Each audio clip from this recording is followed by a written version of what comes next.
प्रियं करधृतपरशुं कङ्कणपाणिं कबलितपद्मरुचिं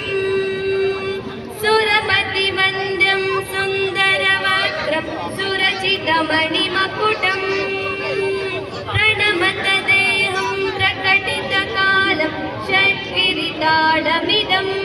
तत्तषट्किरीटालमिदं तत्तषट्किरीटालमिदं